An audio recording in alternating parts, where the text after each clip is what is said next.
Nakaupo si Tala sa sahig ng sala ng napanalunan niyang kondo, hawak sa kanyang nanginginig na mga kamay ang isang sobrang may sulat kamay ng kanyang ina. Sumasayaw ang mga alikabok sa sinag ng araw na tumatagos mula sa matataas na bintana. Kakasapit lang ng ika-40 araw matapos pumanaw ang kanyang ina. At ngayon ay opisyal na itong pag-aari ni Tala. Sabihin mo sa asawa mo at sa pamilya niya na nagmana ka ng sangkatutak na utang. Muli niyang binasa ang mga linya. Bakit? Anong mga utang? Buong buhay nagtrabaho bilang doktor ang kanyang ina. Nag-ipon at namuhay ng simple. Ang condo unit na ito, na nasa mismong sentro ng Maynila, ay nagkakahalaga ng malaking pera. 3 kwarto na may view ng Roxas Boulevard, matataas na kisame, at matibay na nara ang sahig. Dito na ginugol ni Tala ang kanyang buong pagkabata. Bawat sulok ay puno ng alaala. Nag-vibrate ang telepono sa kanyang bulsa. Ang asawa niya. Pangatlong tawag na ito ni Anton sa loob ng 1 oras. Ano na? Naiinip ang tono ng boses nito. Nakuha mo na ba ang mga dokumento? Oo, naasikaso na ang lahat. Sagot ni Tala, habang ibinabalik ang sulat sa sobre. Ayos. Makinig ka. Nakipag-usap ako kina mama at papa. Sabi nila. Maibebenta raw natin ang kondo. Na yan nang hindi bababa sa 25 milyon pesos. Baka higit pa. Isipin mo. Makakabili tayo ng 3-bedroom unit sa isang bagong building. At ang matitira. Anton, teka lang. Ano? Teka. Tala, alam mo namang hindi natin kailangan ng kondo na yan. Ibenta natin. Hatiin natin ang pera. At sa wakas, ay makakapamuhay na tayo ng maayos. Natahimik si Tala. Hatiin natin. Nakapagdesisyon na agad ito. Darating ako dyan pagkalipas ng 1 oras. Pag-usapan natin ang mga detalye. Hindi na naghintay ng sagot si Anton. Gusto ring makita ni na mama at papa ang unit. Tutal, tinulungan naman nila tayo noong nagpakasal tayo. Natatandaan mo? Natatandaan niya. 5 taon na ang nakalipas. Nagbigay nga ng pera ang mga magulang ni Anton para sa kasal nila, isang simpleng kasal na may 30 bisita. Simula noon, laging ipinapaalala ng mga ito ang ginawa nila sa bawat pagkakataon. Ibinaba ni Tala ang telepono at muling tiningnan ang sulat. Walang ginagawa ang mama niya ng walang dahilan. Isa siya sa mga taong laging nakatingin ng ilang hakbang pasulong noong magpapakasal na si Tala kay Anton. Tahimik lang ang ina niya, pero mababakas ang pag-aalala sa mga mata nito. Sigurado ka ba? Tanong nito noon. Mahal ko po siya, sagot ni Tala. Hindi na tumutol ang ina. Pero pumunta ito sa kasal. Napilit ang ngiti. Tumayo si Tala mula sa sahig at pumasok sa kwarto ng kanyang ina. Walang nagbago rito. Ang bookshelf na abot kisame. Ang antigong tokador. Ang kama na maayos na nakalatag ang beige na kumot. Sa bedside table ay may isang litrato. Si Tala na nakauniporme sa eskwela. Nakangiti habang yakap ang mama niya. Binuksan niya ang drawer ng study table. Mga dokumentong maayos na nakasalansan sa mga folder. Laging masinop ang kanyang ina. Sinimulang tingnan ni Tala ang mga papeles, ang titulo ng kondo, mga medical records, mga lumang resibo. At doon niya nakita ang isang hiwalay na folder na may nakasulat na para kay Tala. Sa loob ay may ilang dokumento. Ang una ay ang last will and testament na opisyal na notaryado kung saan ang buong kondo ay mapupunta lamang kay Tala bilang personal niyang pag-aari na hindi maaaring hatiin sakaling magkaroon ng annulment. Ang pangalawang dokumento ang nagpabilis ng tibok ng kanyang puso. Ito ay kopya ng kanilang prenuptial agreement. Ang prenup nila ni Anton. Naalala ni Tala kung paano sila pumirma ng ilang papeles sa notaryo publiko 5 taon na ang nakalipas. Sabi ni Anton noon, isa lamang itong formalidad, isang standard na proseso. Nagtiwala siya rito at hindi na binasa ng maigi ang teksto. Pero ngayon, binabasa niya ang bawat salita. Lahat ng ari-ari ang naipundar sa loob ng kasal ay ituturing na pantay na pag-aari ng mag-asawa. Lahat ng ari-ari ang nakuha ng isa sa mag-asawa bilang pamana ay ituturing ding conjugal property at hahatiin ng pantay sakaling mapawalang bisa ang kasal. 3 beses na binasa ni Tala ang huling bahagi. Ibig sabihin nito, kung makikipag-annul siya kay Anton, may karapatan ito sa kalahati ng kondo. Kahit pa pamana ito ng kanyang ina. Bihira ang ganitong mga kontrata, at karaniwang pabor ito sa mas mayamang panig. Nagtatrabaho noon si Anton sa isang malaking kumpanya, habang siya ay isang simpleng accountant lamang. Kumuha ng mamahaling abogado ang mga magulang nito. Wala siyang pinaghinalaan. Basa ala magulang nito. Nagsimulang manginig ang kanyang mga kamay. Ibig sabihin, sa buong panahong ito, sa ilalim ng prenup, may isa pang papel mga nakaprint na text messages. Namukhaan ni Tala ang numero ng telepono ni Anton. Ang petsa ng usapan ay 2 buwan na ang nakalipas. Eksaktong noong nasa ospital ang mama niya, sabi ng mga doktor. Maximum na 1 buwan na lang daw siya. Mapupunta na agad kay Tala ang kondo. Anong susunod? Ibinebenta natin. Nakita mo naman ang prenup na ginawa natin. Akin ang kalahati. Ayon sa batas. Matalino talaga ang anak ko. Sabi ko na nga ba dapat gamitin ang utak. Hindi na nga yata tanda ni Tala kung ano ang pinirmahan niya. Nagtitiwala siya sa akin. Napaupo si Tala sa silya. Umikot ang paningin niya sa kwarto. Ibig sabihin, alam nito, hinintay nitong mamatay ang ina niya, nagplano itong kunin ang kalahati ng kondo. At alam ito ng mga magulang nito. Ang huling dokumento sa folder ay ang ulat mula sa isang private investigator. Kumuha ng investigador ang ina niya. Mga litrato, petsa, lokasyon.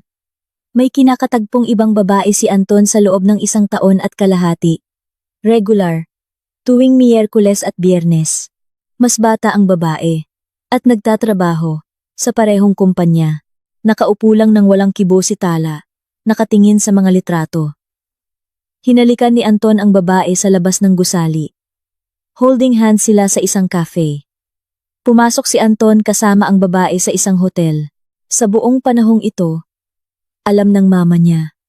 Inalam ng mama niya ang lahat. Nangalap ng ebidensya, at iniwan ang mga ito rito. Pero para saan ang sulat tungkol sa mga utang? Muling binuklat ni Tala ang sulat ng ina. Ngayon ay naiintindihan na niya. Gusto ng kanyang ina na magsinungaling siya kay Anton at sa pamilya nito tungkol sa mga utang para umatras ang mga ito, para hindi na nila pag-interesan ang kondo. Pero hindi ito sapat. Binibigyan pa rin ng prenup si Anton ng karapatan sa kalahati nito kapag na-annul sila. Kung sasabihin niya lang na may utang, baka hindi ito maniwala at humingi ng patunay. Muling binuksan ni Tala ang folder at nakita ang isa pang sobre, selyado. May nakasulat dito. Buksan kung handa ka ng kumilos. Binuksan niya ito. Sa loob ay may detalyadong instruksyon gamit ang sulat kamay ng ina, listahan ng mga kontak ng abogado, ilang karagdagang papeles, at isang flash drive. Sa isang pirasong papel ay nakasulat, Anak, kung binabasa mo ito, ibig sabihin, naiintindihan mo na ang lahat. Patawad kung hindi ko sinabi sa iyo ng mas maaga. Gusto kong ikaw mismo ang makakita sa katotohanan. Sa flash drive ay naroon ang mga recording ng pag-uusap ni Anton sa mga magulang nito at sa babae. Naglagay ako ng hidden mic sa kotse niya. Patawad. Pero hindi ko kayang panoorin na ginagamit ka lang niya. Ang mga abogado na iniwan ko ang contacts ay tutulong sa iyong mapawalang bisa ang prenup ninyo. Puno ito ng pandaraya. Nilinlang ka. Mananatiling buong sayo ang kondo. Pero gawin mo muna ang isinulat ko sa unang sulat. Sabihin mong may mga utang. Hayaan mong ipakita nila ang tunay nilang kulay. Hayaan mong makita mo ng sarili mong mga mata ang reaksyon nila. At saka ka kumilos. Lagi akong nasa tabi mo. Mama. Niyakap ni Tala ang sulat sa kanyang dibdib. Tumulo ang mga luha sa kanyang pisngi. Pero hindi ito luha ng pighati. Luha ito ng pasasalamat. Pinrotektahan siya ng kanyang ina, kahit hanggang sa kamatayan. Tumingin siya sa relo, darating sina Anton, at ang mga magulang nito, sa loob ng 20 minuto. Pinunasan ni Tala ang kanyang mga luha. Maingat na ibinalik ang lahat ng dokumento sa folder at itinago ito sa kanyang bag. Pagkatapos, pumunta siya sa pasilyo, kinuha ang telepono at binuhay ang voice recorder. Tinuruan siya ng kanyang ina na maging handa. Makalipas ang eksaktong 18 minuto, tumunog ang doorbell. Binuksan ni Tala ang pinto. Sa bungad ay nakatayo si Anton, at sa likod nito ay ang mga magulang niyang sina Tita Carmen at Tito Arturo. Pare-pareho silang nakangiti. Pero sa mga mata nila, nakita na ni Tala ang hindi niya napansin noon. Kasakiman. Ano na? Tagapagmana. Inakbayan siya ni Anton at pumasok sa kondo. Patingin nga ng mansyon mo. Sinalubong sila ni Tala sa pasilyo na parang walang nangyari. Naunang pumasok si Anton. Sumunod si Tita Carmen na suot ang mamahaling alahas at si Tito Arturo na may kip-kip na folder ng mga dokumento. Napangisi si Tala sa isip niya. Halatang pumunta silang handa. Tala anak. Agad siyang niyakap ni Tita Carmen. Isang yakap na pakiramdam ni Tala ay sobrang peke. Kamusta ka na? Kawawa kong anak. Napakalaking kawalan nito. Hinayaan ni Tala ang biyenan. Nayakapin siya. Ramdam ang telepono. Sa bulsa, na patuloy na nagre-record. Sadyang nagsuot siya ng cardigan na may malalalim na bulsa. Salamat po sa pagpunta, sabi niya sa kalmadong boses. Tuloy po kayo sa kusina. Magtitimpla ako ng kape. Anong kape? Pumasok na si Anton sa mga kwarto. Sinusuri ang buong kondo. Na tila nagpepresyo. Tala, bagong gawa lang ang renovation dito ah. At bago lahat ng muebles. Halatang hindi nagtipid ang mama mo. Tahimik na pumunta si Tala sa kusina. Sumunod sila. At hindi nagtagal, ay nakaupo silang apat sa malaking dining table. Patuloy sa pag-arte si Tita Carmen na nalulungkot sa yumaong ina. Pero nakikita ni Tala kung paano magningning ang mga mata nito habang tinitingnan ang mga mamahaling appliances at disenyo. Nagsalita si Anton. Pumasok na sa usapan si Tito Arturo. Kaya bang makita ang Roxas Boulevard mula rito? Opo. Tumango si Tala. Paboritong lugar yon ni Mama. Tala, kailangan nating mag-usap ng seryoso. Lumapit si Anton. Kinausap ko na ang isang ahente. Kinuwenta niya ang kondo sa 25 milyon. Pwede na nating i-post ngayong linggo. Humigop si Tala ng kape. Binibigyan sila ng oras para magsalita. Simple lang ang payo ng kanyang ina. Hayaan mo silang magpakita ng tunay na kulay. Ibebenta? Nagkunwari siyang nagulat. Pero bakit? Nagkatinginan sina Tita Carmen at Anton. Tala anak, naiintindihan mo naman 'di ba? Hinawakan ng biyenan ang kamay niya. Malaking pera ang 25 milyon. Makakabili kayo ni Anton ng isa pang magandang kondo. At ang matitira, ipantatayo natin ang negosyo ng pamilya. Dugtong ni Anton. Matagal ko nang gustong magtayo ng sariling kumpanya. Tala, ito na ang pagkakataon natin. Pero kondo ito ni Mama. Kumunot ang noo ni Tala.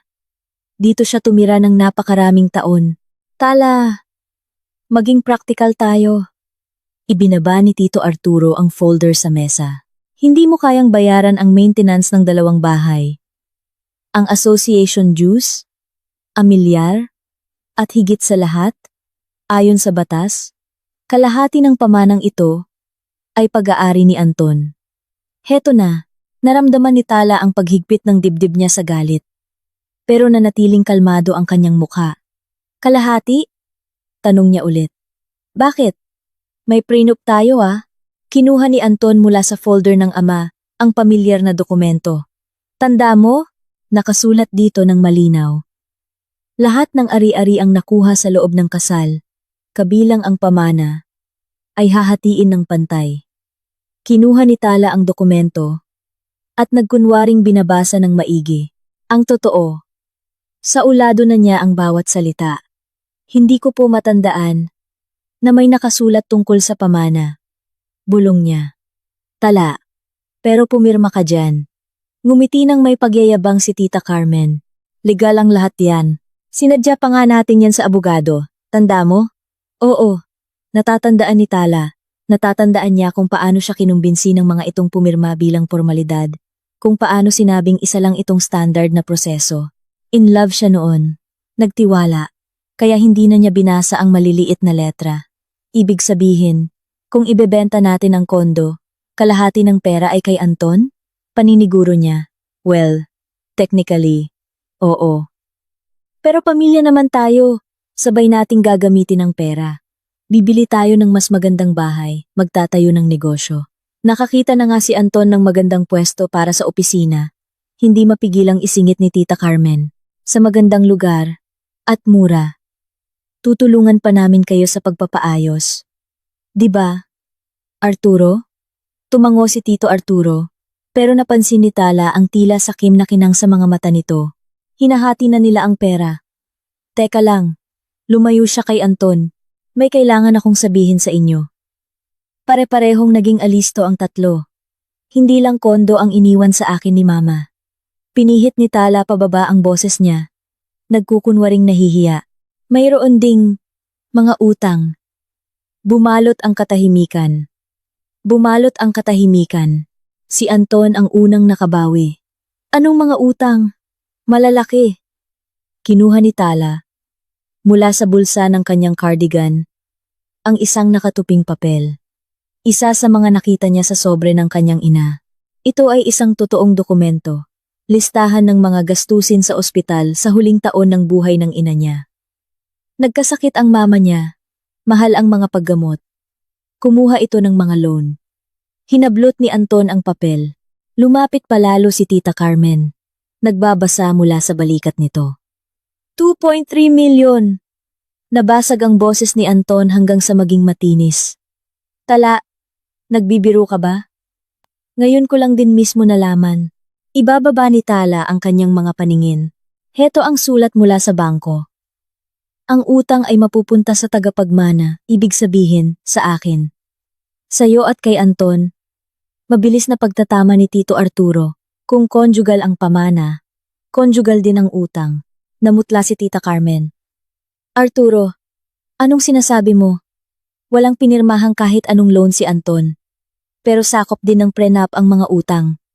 Ininosente ni Tala ang tingin sa kanila. Hindi ba? Kayo na mismo ang nagsabi.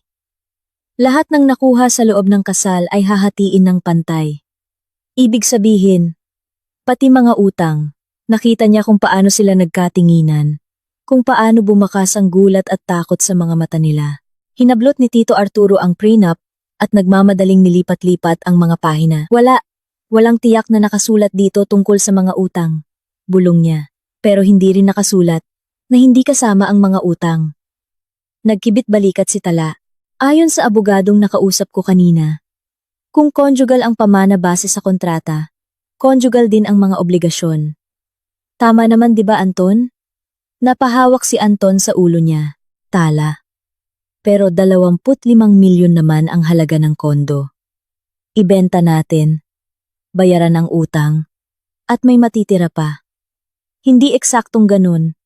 Naglabas pa ng isang dokumento si Tala. Siya mismo ang gumawa nito kaninang umaga. Base sa mga totoong resibo, mayroon pang estate tax, bayad sa notaryo, utang sa association dues ng 3 buwan. Hindi na nabayaran ni Mama. At isa pang loan na nakita ko sa mga papeles niya. Para sa renovation ng kondo. Inilatag niya ang listahan sa harap nila. Totoo ang mga numero. Ngunit sadyang pinili ng maigi. Sa kabuuan, umaabot sa humigit kumulang 4 na milyon ang utang. 4 na milyon? Tumaas sa pagkakatili ang boses ng biyenan. Paanong aabot ng 4 na milyon ang utang? Maganda ang trabaho ng mama mo. Nagkibit balikat si Tala. Pinipilit na panatilihing kalmado ang mukha niya. Patuloy na nire-record ng voice recorder sa bulsa niya ang bawat salita. Mahal ang gamutan. Mga eksperimental na gamot. Mga pribadong ospital. Umasa siya hanggang sa huli. Kaya umutang siya. Umutang. Pag-uulit ni Tito Arturo, ang tatay ni Anton, at namutla ang mukha nito. Ginamit na kolateral ang kondo. Hindi ko alam ang lahat ng detalye. Pagsisinungaling ni Tala, sabi ng notaryo. Darating daw ang iba pang mga dokumento sa loob ng 1 linggo. Doon natin malalaman ang lahat. Napahawak sa dibdib si Tita Carmen. Anton, anak, daing niya. Isa itong kalamidad. Umaasa pa naman tayo. Napatigil siya. Pero huli na ang lahat. Sinalubong ni Tala ang tingin niya at nakita ang purong pagkataranta roon. Umaasa sa saan? Tita Carmen? Tahimik niyang tanong. Bumalot ang mabigat na katahimikan. Nakatitig si Anton sa sahig. Pasumpong-sumpong na nakakuyom at nakabuka ang mga daliri ng kanyang ina. Napatikhim sa kamao ang kanyang ama. Iniisip lang namin na baka matulungan ka namin. Sa wakas ay naibulalas ni Anton sa pag-asikaso ng mga papeles. Baka pwedeng ibenta agad ang kondo para mabayaran ang utang. Ibenta, pag-uulit ni Tala. Ang kondo na nasa Maynila para sa 25 milyon para magbayad ng 4 at hatiin ang natitira. Napangiwi si Anton. Ayon sa batas, may prenup tayo, di ba? Tanda mo? Tanda ko. Tumango siya. Ibig sabihin, gusto mo ng kalahati sa matitira? Kapag nabayaran na ang utang, iyon ang nasa batas. Nakialam si Tita Carmen at tumigas ang tono ng boses niya. Ang prenup ay isang legal na dokumento. Ang pamana ay hahatiin ng pantay sa mag-asawa. Kahit pa ang pamana ay mga utang. Ibinuka ni Tita Carmen ang bibig niya at saka isinara. Halos makita ni Tala kung paano gumagana ang utak nito. Iba naman ang utang at iba rin ang kondo. Sa wakas ay sabi ng biyenan. Ibebenta natin ang kondo. Babayaran ang utang. At hahatiin ang matitira. Makatarungan naman yon. Makatarungan. Pag-alingaw-ngaw ni Tala. Paano kung mas malaki pa ang utang kaysa sa halaga ng kondo? Nabingi sila sa sobrang katahimikan. Imposible yan, bulong ni Tito Arturo. Ang 4 na milyon. Ay hindi. Sinabi ko lang yung mga utang na nasa bangko. Pagputol ni Tala. Pero umutang din si Mama sa mga kasamahan sa trabaho. Sa mga kaibigan. May mga promissory notes. Hindi ko pa nababasa ang lahat. Kasinungalingan niyon.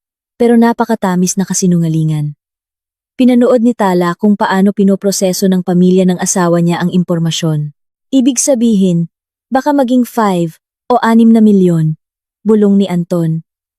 Baka nga, pero tiningnan nito ang ina. Tapos ang ama. Kung ganoon, hindi sasapat ang kondo para mabayaran ang utang. Baka nga, hindi sumapat. Napasandal pabalik si Tita Carmen sa silya.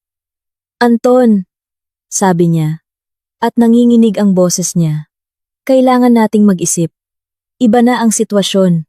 Anong eksaktong nag-iba? Inosenteng tanong ni Tala. Kasi, kung mas malaki ang utang kaysa sa pamana, ayon sa batas, nag-aalangan si Tita Carmen. Ibig sabihin, obligasyon ng mga tagapagmana na bayaran ang utang ng namatay hanggang sa halaga ng pamana. Halatang may nabasa ito bago pumunta. Naghanda. Tama. Tumango si Tala. Pero sinasabi ng prenup na pantay na hahatiin ang pamana. Ibig sabihin, pantay ding hahatiin ang mga utang. Mas namutla si Anton.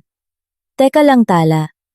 Ibig mong sabihin, kung mas malaki ang utang kaysa sa halaga ng kondo, kailangan ko ring bayaran ang kalahati ng mga utang mo. Pagtatapos ni Tala. Makatuwiran naman, 'di ba? Hindi yan tama. Asik ni Tita Carmen. Hindi ang ina niya ang umutang. Pero ang asawa niya ang nakatanggap ng pamana. Ganti ni Tala. At ayon sa prenup na pilit ninyong pinagpipilitan, may karapatan siya sa kalahati-kalahati ng lahat. Ang mga assets at ang mga liabilities. Hindi abogado si Tala. Pero ang mga papeles ng kanyang ina ay naglalaman ng mga detalyadong legal na payo na plano ng ina niya ang lahat. Tumikhim si Tito Arturo. Baka, hindi natin kailangang magmadali. Maingat nitong sabi. Hintayin muna natin ang lahat ng dokumento. Alamin natin ng eksakto kung magkano ang utang at saka tayo magdesisyon kung ano ang gagawin. Baka mas mabuting i-waive na lang ang karapatan sa pamana, mungkahi ni Anton. at halos hindi mapigilan ni Tala ang mapangising tagumpay. Heto na! Dito mismo siya inaakay ng plano ng kanyang ina. I-wave?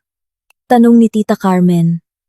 Pero Anton, para Anton, Ma, kung 6 na milyon ang utang at 25 ang halaga ng kondo, mabilis na sabi ni Anton. Pero paano kung mas malaki pa ang utang? Paano kung aabot sa 10 o 15 milyon?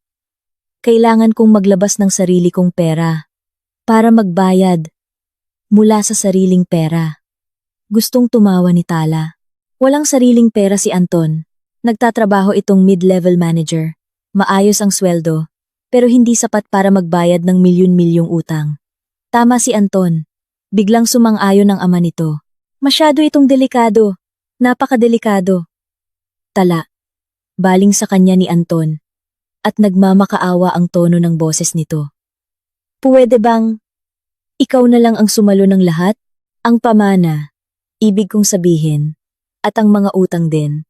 At ako, pipirmahan ko ang waiver ng karapatan ko. Heto na. Ito mismo ang hinihintay niya. I-waive? Pagpapabagal niya. Pero ang prenup natin, pwedeng gawan ng paraan ng kontrata. Mabilis na sabi ni Anton. Gagawa ako ng affidavit of waiver of rights sa pamana. Ipapanotaryo ko. At pagkatapos ay sayo na ang lahat. Ang kondo at ang mga utang. Anton, pag-isipan mong mabuti. Sigaw ni Tita Carmen. Napag-isipan ko na, Ma. Ayokong magbayad ng utang ng iba habang buhay. Tumayo si Tala at lumapit sa bintana. Sa labas ng salamin, tanaw ang lungsod ang kanyang lungsod. Ang view na pinakamamahal ng kanyang ina sa buong mundo. Ang view na gusto nitong ipreserba para sa kanyang anak. Sige, mahinang sabi niya. Kung gagawa ka ng opisyal na waiver ng bahagi mo sa pamana, sasaluhin ko ang lahat. Napatalon si Anton mula sa sofa. Totoo, Tala? Seryoso ka? Seryoso. Basta siguraduhing maayos ang proseso. Sa notaryo, may selyo, para walang habulan sa huli. Siyempre, tango ng tango si Anton. Bukas na bukas din. Hindi. Sa makalawa, Lunes, pupunta ako sa notaryo. Tiningnan ni Tita Carmen ang anak, na tila ngayon lang niya nakilala. Napayuko naman si Tito Arturo. Halos maawa sa kanila si Tala. Halos lang, kung gayon, napagkasunduan na. Sabi niya. Tatanggapin ko ang pamana at lahat ng obligasyong kasama nito. At malaya ka na sa anumang habol. At sa mga utang, paniniguro ni Anton, at sa mga utang, pagsang-ayon ni Tala. Umalis sila pagkaraan ng kalahating oras. Sinusubukan pa ring kumbinsihin ni Tita Carmen ang anak, pero buo na ang desisyon nito. Mas nanaig ang takot sa utang kaysa sa kasakiman. Nang sumara ang pinto, nilabas ni Tala ang voice recorder at pinatay ito. Pagkatapos ay tinawagan niya ang numerong iniwan ng ina niya sa mga papeles. Hello? Attorney? Patricia? Ako po si Tala. Opo. Anak ni Lourdes. Nangyari po ang lahat. Ayon sa hinulaan niya. May recording ako. At bukas, gagawa ng waiver ng pamana ang asawa ko. Opo. Pagkatapos nito, gusto ko nang magsampa ng annulment at ipawalang bisa ang prenup natin. Mga ebidensya ng pangangaliwa? Opo. Kumpleto po. Nakuha lahat ni Mama. Nagsasalita siya, habang may kakaibang pakiramdam na pumupuno sa dibdib niya, isang halo ng ginhawa, pasasalamat, at huling yugto ng kalungkutan. Wala na ang ina niya. Pero nagawa pa nitong protektahan ang anak. Nagawa nitong ipakita ang katotohanan. Nagawa nitong ibigay ang lahat ng kailangan niya para maging malaya. Walang anumang utang. Ang mayroon lang ay ang kondo, kalayaan, at isang bagong buhay na magsisimula na ngayon. Tinanggap siya ng abogadong si Attorney Patricia. Kinabukasan mismo, formal at seryoso ang opisina. Madilim na kahoy. Mga bookshelf na puno ng mga libro ng batas. Inilatag ni Tala sa mesa ang lahat ng nakita niya sa vault ng kanyang ina. Ang prenup, ang mga nakaprint na text, mga litrato, at ang flash drive na may recordings ng mga pag-uusap. Tahimik na pinag-aralan ni attorney Patricia ang mga dokumento. Paminsan-minsang nagsusulat sa kanyang notepad, nanatiling propesyonal at walang emosyon ang mukha nito. Sa wakas, tumingala siya. Napakatalinong babae ng mama mo, sabi niya. At napakatiyaga, ang pag-iipon ng ganitong kabigat na ebidensya ay hindi trabaho ng isang buwan lang. 1 taon at kalahati. Mahinang sagot ni Tala. Base sa mga petsa sa recordings, mapapawalang bisa natin ang prenup ng walang problema. Tinapik ng abogado ang dokumento gamit ang panulat. Maliwanag ang mga ebidensya ng panlilinlang. Fraud. Dito. Pinirmahan mo ito sa paniniwalang standard na formalidad lang ito para sa loan. Opo, sabi ni Anton kailangan daw ng bangko. Na insurance lang daw ito sakaling magkahiwalay kami para hindi mahati ang loan. Natuloy ba ang pagkuha nyo ng loan sa bangko? Hindi po. Makalipas ang 1 buwan, sabi niya nagbago raw isip niya. Mag-ipon na lang daw kami. Tumango si attorney Patricia. Habang nagsusulat.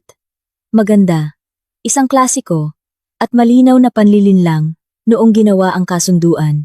Dagdag pa rito, mayroon tayong mga text kung saan direktang pinag-uusapan ang plano nilang nakawin ang pamana. Masamang intensyon na ito. Ipapawalang bisa ng korte ang kontratang ito. Naramdaman ni Tala na tila nabunutan siya ng tinik sa dibdib. Paano po ang mga recordings? Tanong niya. Legal po ba ito? Gumamit si Mama ng kung anong hidden mic, mga wiretap. Gray area ito. Pag-amin ng abogado. Formal na paglabag ang pagre-record ng pribadong usapan nang walang pahintulot. Pero sa kasong sibil gaya ng annulment, maaring tanggapin ito ng korte bilang ebidensya kung nagpapatunay ito ng panlilinlang o fraud. Gagamitin natin ito bilang karagdagang ebidensya. Hindi ang pangunahin, ang pangunahing basehan ay ang mismong kontrata at kung paano ito pinirmahan, kasama ng iyong salaysay, pati ang mga text messages. Ibig sabihin, mananalo po tayo? Malaki ang posibilidad. Oo, pero maghanda ka dahil aabutin ng ilang buwan ang proseso at siguradong kukuha rin ng abogado ang asawa mo kapag nalaman niya ang nangyayari. Naikuyom ni Tala ang kanyang mga kamao. Pumirma na siya ng waiver of rights sa pamana sa notaryo. At may magbabago ba dahil doon? Ngumiti si Attorney Patricia. Sa unang pagkakataon mula nang mag-usap sila, binabago niya ng lahat. Kung kusa niyang in-waive ang karapatan niya dahil sa mga utang na hindi naman nag-e-exist. Technically, ay desisyon niya iyon base sa impormasyong ibinigay mo sa kanya. Pero pwede niyang paimbestigahan, pwede siyang humingi ng mga dokumento. Pero hindi niya ginawa problema na niya iyon. Ibig sabihin, buong sa akin na ang kondo, buong sayo, at ipapawalang bisa natin ang kontrata ng paatras. Para wala siyang kahit anong basehan na humingi ng kabayaran. Tapos, magsasampa tayo ng annulment at paghahati ng mga naipundar ninyo. Mayroon ba kayong conjugal properties? Nakapangalan sa kanya ang kotse. Yung rest house ay sa mga magulang niya. May maliit akong ipon sa bangko, 300,000 pesos. Hahatiin natin ang kotse. Ang rest house, kung mapapatunayan nating naglabas ka ng pera para sa pagpapaayos o pagpapagawa nito. Ipunin mo ang mga resibo kung mayroon. Paano po ang pangangaliwa niya? Tiningnan ng abogado ang mga litrato. Ito ay para sa moral damages at dagdag na dahilan sa annulment, psychological incapacity, at fraud. Pwede nating isama sa kaso. Lumabas si Tala sa opisina na pakiramdam niya'y nakakahinga na siya. Nang maayos sa unang pagkakataon matapos ang ilang araw. Malinaw ang plano. Isang planong sinusuportahan ng batas. Naplano na ng mama niya ang lahat. Sa bahay, naabutan niya si Anton na pambihirang nasa magandang mood. Nakaupo ito sa kusina hawak ang laptop, may tinatype, habang sumisipol. Bakit ang saya mo yata? Tanong niya, habang naghuhubad ng jacket. Wala naman. Lumingon ito, at ngumiti. Naisip ko lang na ang galing natin. Na tama lang ang ginawa natin sa waiver. Isipin mo na lang ang sakit sa ulo natin sa mga utang na yon. Tumango si Tala habang naglalakad papuntang refrigerator. Oo nga, mabuti na lang pumayag ka. Nga pala, isinara ni Anton ang laptop niya. Tumawag si Mama.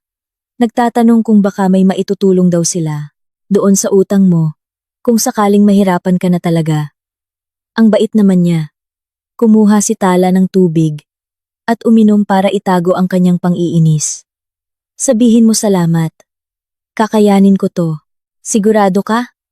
4 milyon. Seryoso yon. Kakayanin ko.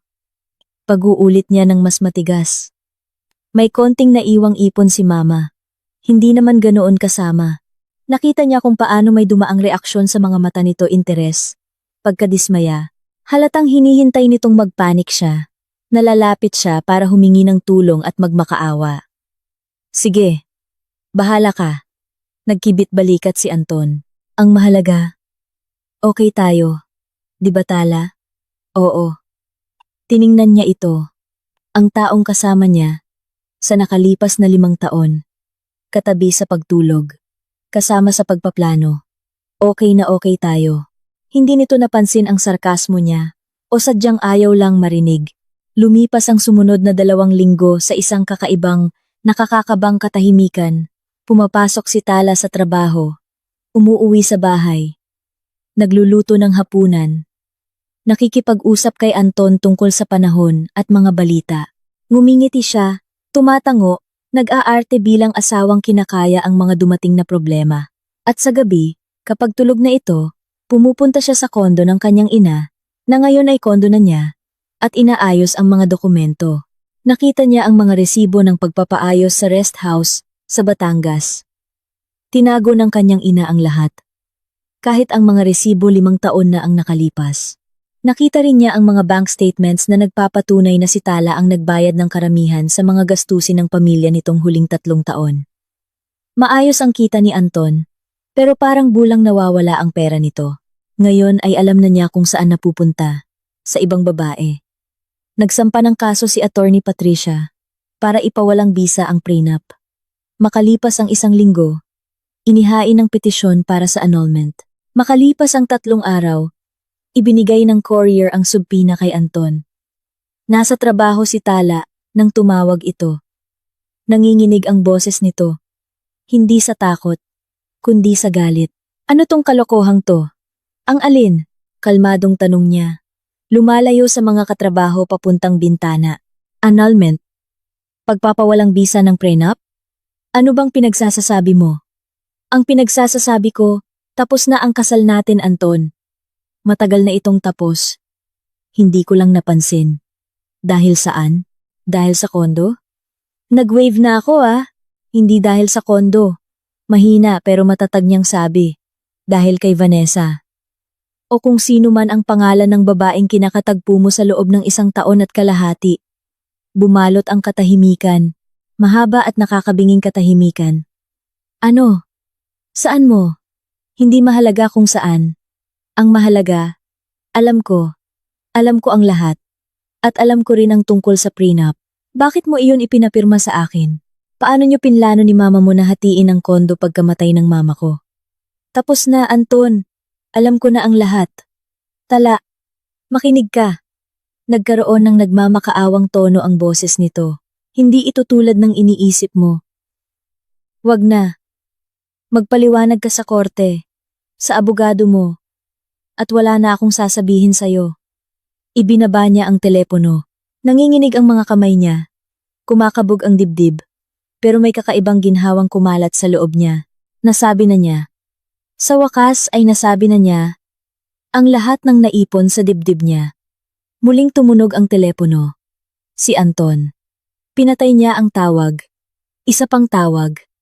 Isa pa. Naka-silent na ang telepono niya. At bumalik siya sa pagtatrabaho. Pagsapit ng gabi. Nang umuwi si Tala.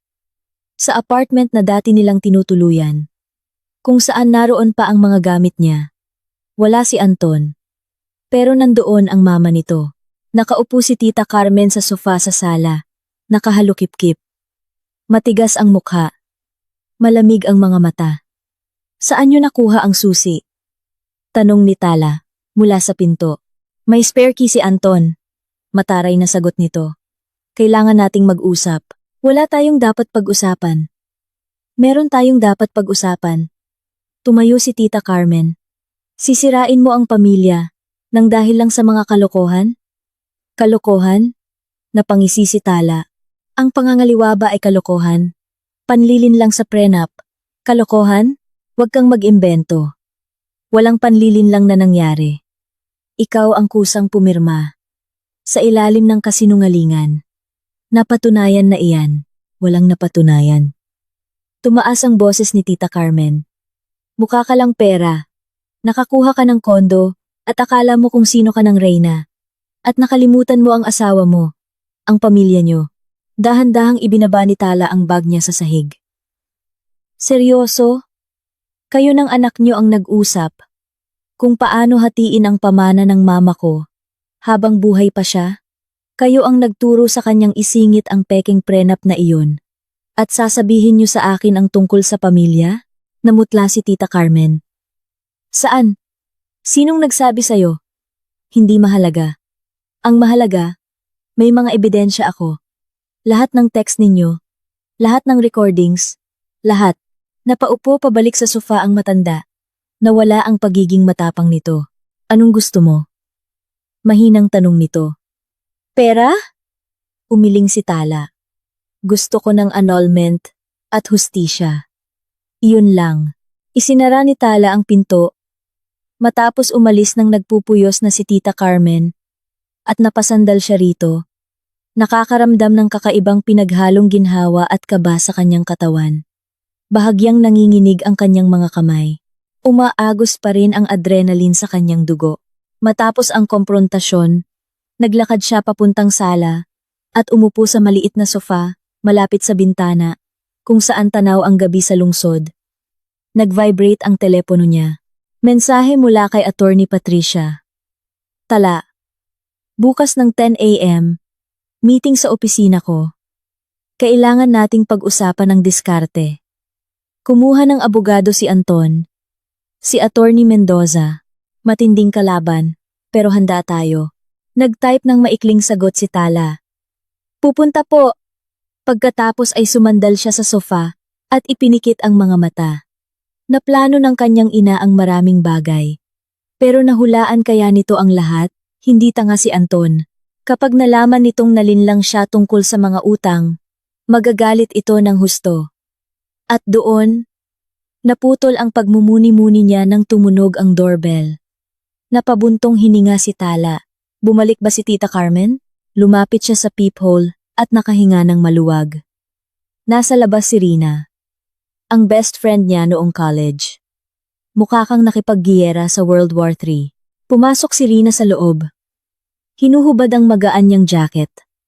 3 beses kitang tinawagan. Hindi ka sumasagot. Kaya dumaan na ako. Sorry. Ngumiti ng pagod si Tala. Sobrang daming nangyari ngayong araw, habang umiinom ng kape. Ikinuwento ni Tala sa kaibigan ang lahat. Tungkol sa sulat ng ina niya. Sa prenup. Sa panloloko ni Anton. Sa plano tungkol sa utang. At sa pagpunta ng biyenan niya. Nakikinig si Rina. Paminsan-minsan ay napapasinghap at napapailing. Henyo talaga ang mama mo. Sa wakas, ay sabi nito, isang tunay na strategist. Pero, Tala, alam mo namang magiging mahirap ang mga susunod na araw. Hindi mapapatawad ni Anton ang ganitong klaseng kahihiyan. Ang mga lalaking katulad niya, mapaghiganti. Alam ko, tumango si Tala, pero anong gagawin ko? Ibibigay ko sa kanya ang kalahati ng kondo na buong buhay pinag-ipunan ni Mama. Gayong alam kong niloko niya ako? Siyempre hindi. Hinawakan ni Rina ang kamay niya. Tama lang ang ginagawa mo. Mag-ingat ka lang. At kung may kailangan ka, nandito lang ako lagi. Matapos umalis ng kaibigan. Matagal bago nakatulog si Tala. Nakahiga siya sa dilim at iniisip ang ina kung gaano karaming sakit ang tiniis nitong mag-isa habang nangongolekta ng ebidensya at nagpaplano ng proteksyon para sa anak. Alam ng mama niya ang tungkol sa panloloko at walang sinabi. Dahil naiintindihan nitong hindi agad maniniwala si Tala. Kailangan niya ng mga katotohanan, dokumento, at hindi matatawarang mga patunay. Patawad mama, piping bulong ni Tala. Patawad kung naging bulag ako. Kung hindi ko nakita kung sino talaga ang nasa tabi ko. Maagang nagsimula ang umaga niya. Nagbihis si Tala, isang business suit, simpleng makeup, at nakapusod ng maayos ang buhok. Kailangan niyang magmukhang tiwala at kalmado. Kahit sa loob niya'y kinakabahan siya. Sinalubong siya ng abogado ng may ngiti. Propesyonal pero mainit. Maupo ka Tala. Gusto mo ng kape? Opo. Salamat. Inilatag ni Attorney Patricia ang mga folder ng dokumento sa mesa. Sige, simulan natin mula umpisa. Simula niya. Kumuha nga ng abogado ang asawa mo. Ibig sabihin nito, seryoso siya. Pero nasa atin ang kalamangan. Anong klaseng ebidensya? Malinis magtrabaho ang ina mo. Lisensyado ang detective agency na kinuha niya. Legal na nakuha ang mga recordings. Ginawa ito sa mga pampublikong lugar, kung saan walang expectation of privacy. Kusang ibinigay ng mga third parties ang mga text messages. Malinis ang lahat sa paningin ng batas. Binuksan ni Attorney Patricia ang isa sa mga folder. Bukod diyan, mayroon pa tayong iba. Nag-request ang mama mo na magkaroon ng financial forensics. Lumalabas na, sa nakalipas na 1 taon at kalahati, nag-withdraw si Anton mula sa bank account ninyo ng halos 1 milyon. Alam kong bilang accountant, nagtiwala ka nang sabihin niyang para ito sa mga joint investments ninyo at business ventures niya. Pero napatunayan ng detective na malaking bahagi ng pera ang napunta sa kabit niyang si Vanessa, yung kondo na nirerentahan niya para makipagkita sa babae, mga alahas, mga biyahe. Naramdaman ni Tala na tila nanlalamig ang loob niya. 1 milyon para sa kabit, habang siya ay nagtatrabaho, nag-aasikaso sa bahay, at nagmamalasakit sa pamilya. Pwede ba itong magamit? Matamlay na tanong niya. Siyempre. Ang tawag dyan ay dissipation of marital assets. Pwede tayong humingi ng kabayaran. Dagdag pa ito na matinding argumento para mapawalang bisa ang prenup at mapatunayan ang psychological incapacity para sa annulment. Pinirmahan mo iyon sa ilalim ng panlilinlang at patuloy na nilalabag ni Anton ang obligasyon niya bilang asawa. Sa sumunod na 1 oras, pinag-usapan nila ang diskarte.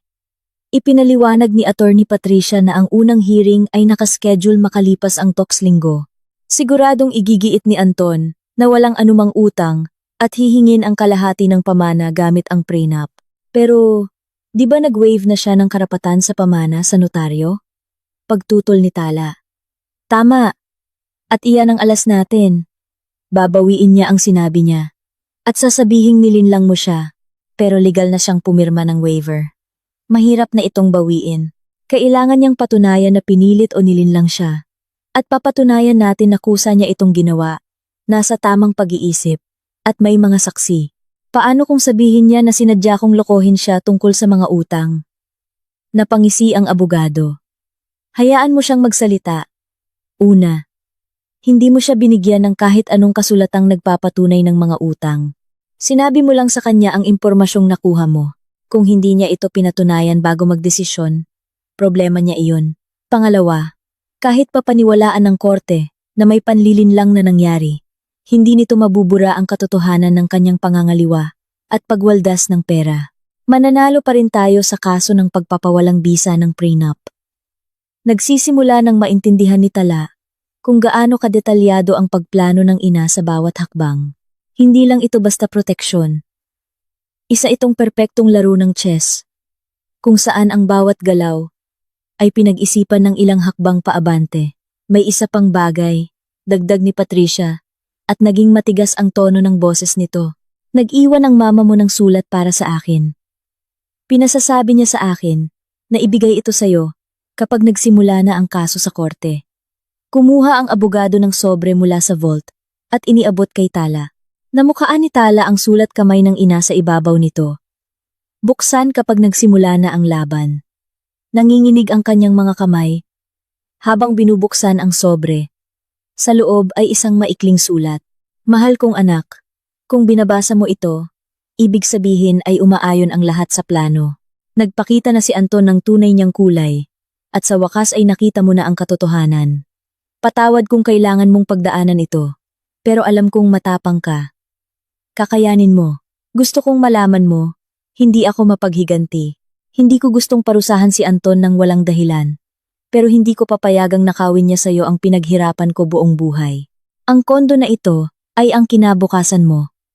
Ang seguridad mo. Kapag nagkaroon ka ng mga anak, dito sila lalaki. Kapag kailangan mo ng tulong, pwede mo itong ibenta o ipaupa. Ito ang sandigan mo.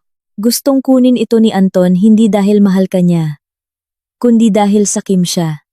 Pinalaki siya ng mga magulang niya na maging sakim, kalkulado, at walang kakayahang magmahal ng totoo. Huwag mong sisihin ang sarili mo na hindi mo ito nakita noon. Nagiging bulag tayo dahil sa pag-ibig, pero ngayon ay nakikita mo na, at ngayon ay mapoprotektahan mo na ang sarili mo. Maging matatag ka, anak ko. Lagi akong nasa tabi mo. Mama, hindi na malaya ni Tala ang pagtulo ng luha sa kanyang mga pisngi. Hinigpitan niya ang hawak sa sulat. Nararamdaman ang pag-ibig at pag-aalaga ng ina na yumayakap sa kanya kahit mula sa kabilang buhay. Take your time. Mahinang sabi ni attorney. Patricia, maingat na umiwas ng tingin papunta sa bintana. Tanghali na, nang lumabas si Tala sa opisina. Naglalakad siya sa abalang kalye. Hindi napapansin ang maraming tao, at malalim ang iniisip. Muling nag-vibrate ang telepono niya. Mensahe mula sa hindi kilalang numero. Akala mo ba matalino ka? Akala mo ba ganun kadali ang lahat? Pagsisisihan mo ang ginawa mo. Napatigil si Tala sa paglalakad. Si Anton, siguradong siya yon. Muling nanginig ang kanyang mga kamay. Pero sa pagkakataong ito, hindi dahil sa takot kundi dahil sa galit. Nag-type siya ng sagot. Recorded ang banta na ito. Salamat sa karagdagang ebidensya para sa korte. Walang sumagot. Itinago ni Tala ang telepono. At nagpatuloy sa paglalakad. Tuwid ang mga balikat. Nagsisimula pa lang ang laban. Pero handa na siya. Ibinigay sa kanya ng ina ang lahat ng kailangan niya. Sandata, baluti, at plano.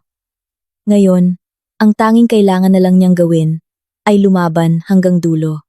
Itinakda ang unang hearing makalipas ang ilang buwan. Nang matinding paghahanda, sa loob ng panahong iyon, 3 beses nakipagkita si Tala kay Attorney Patricia. Maingat siyang inihanda ng abogado para sa pagtatanong at ipinaliwanag ang bawat detalye ng diskarte sa pagdepensa.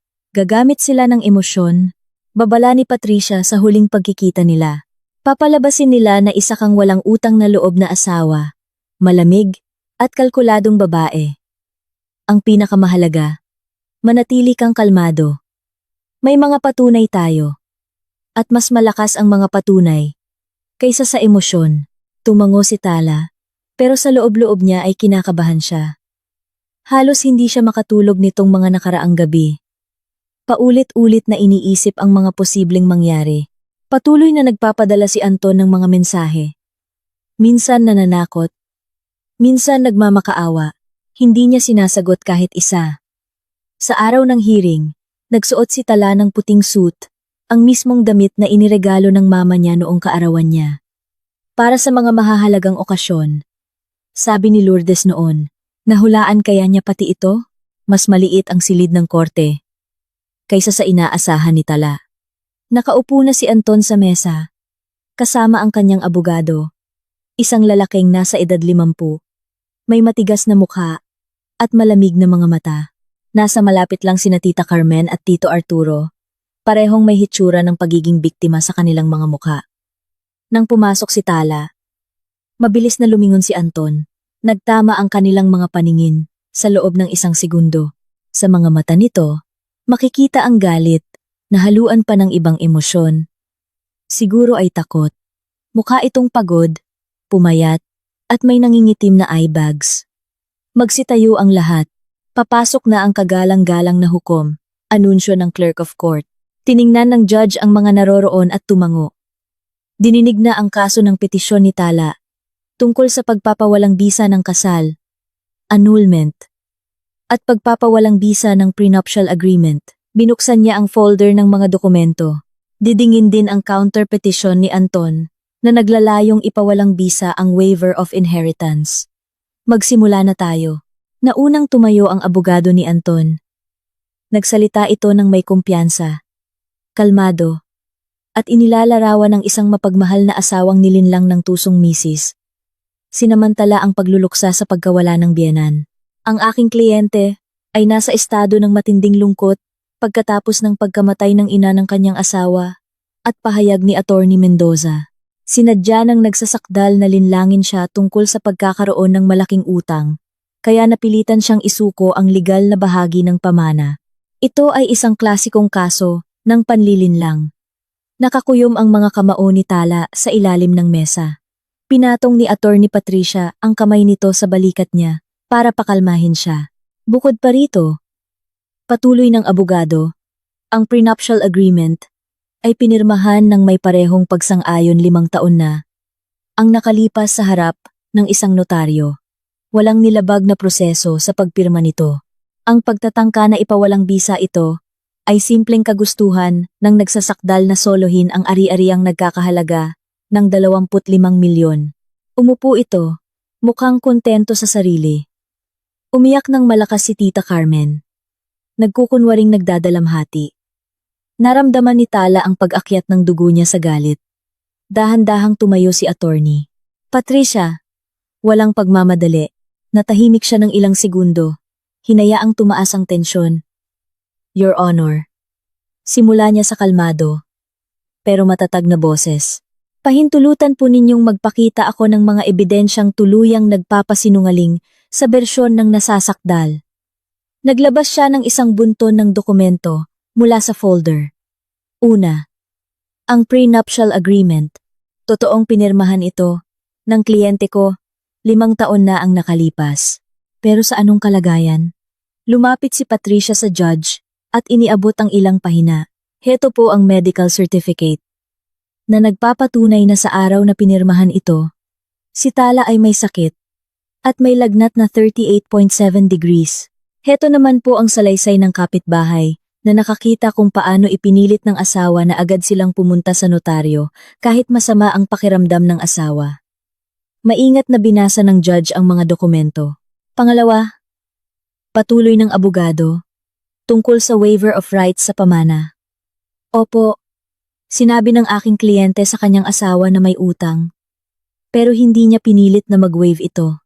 Sarili nitong desisyon iyon, ginawa ng kusa, at may pirma sa notaryo.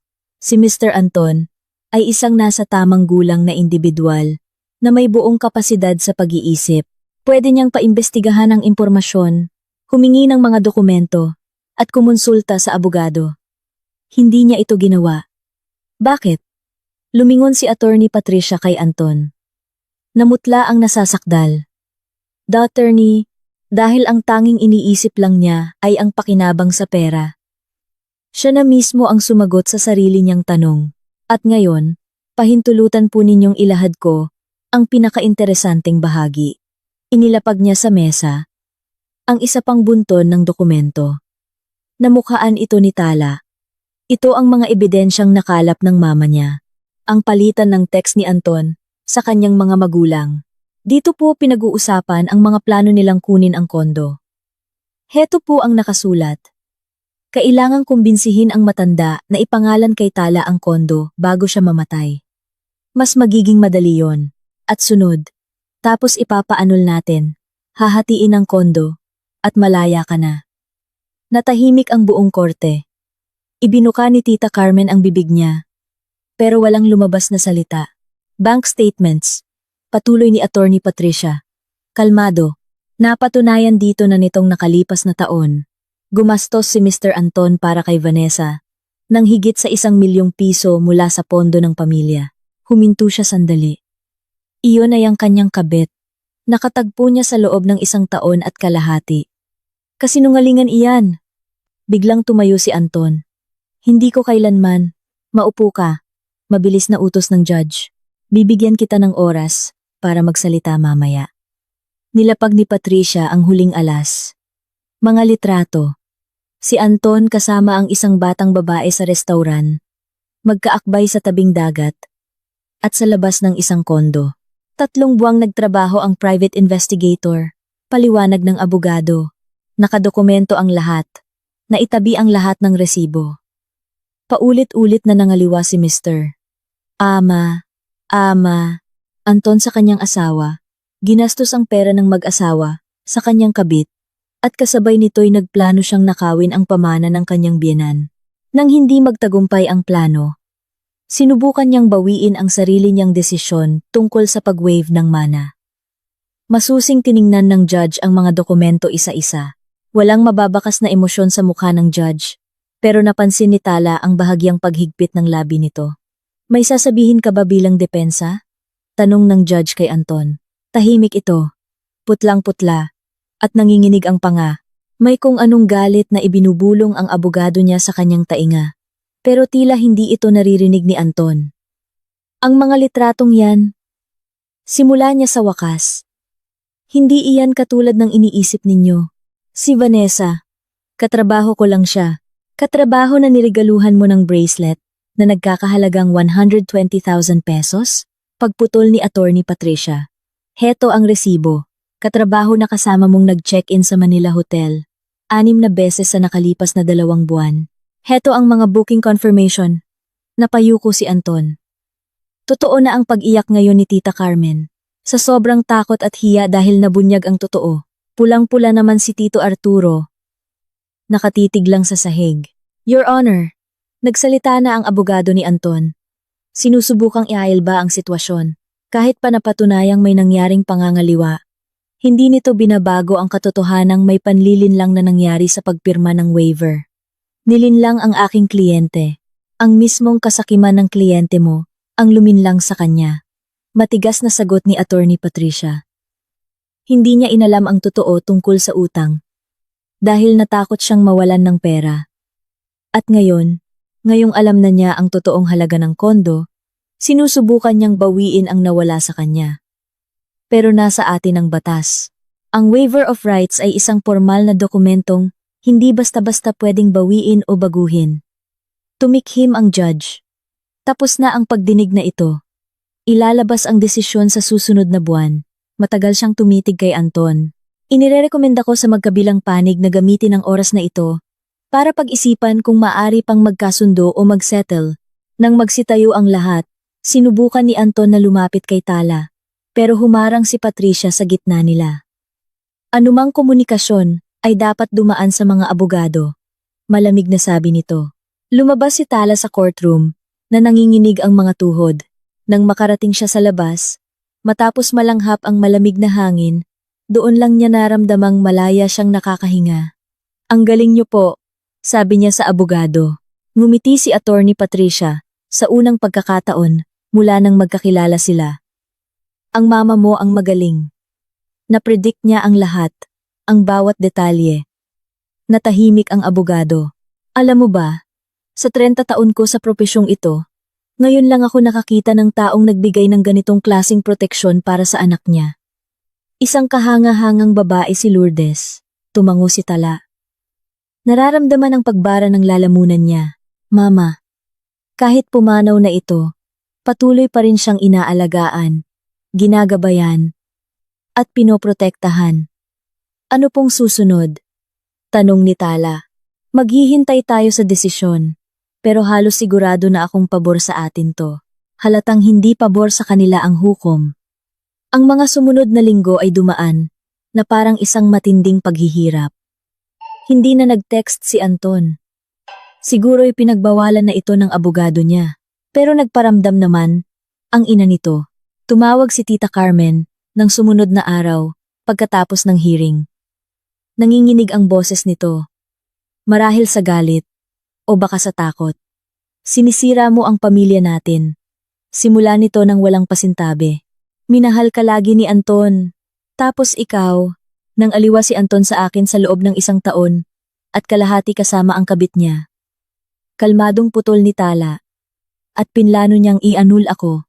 Pagkatapos niyang makuha ang kondo. Pagmamahal din ba yon? Lahat ng lalaki nagkakamali. Tumili ang biyenan.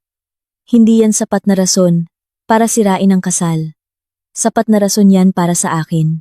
Nakaramdam si Tala ng kakaibang kalmado. Ayoko nang mabuhay kasama ang taong nakikita lang ako bilang source of income. Magsasampa ulit kami ng kaso. Pagbabanta ni Tita Carmen. Hahanap kami ng ibang abogado. Pagsisisihan mo to. Magsampa lang kayo. Pagod na sagot ni Tala at ibinaba ang linya. Nablock niya ang numero ng biyenan at pinatay ang telepono.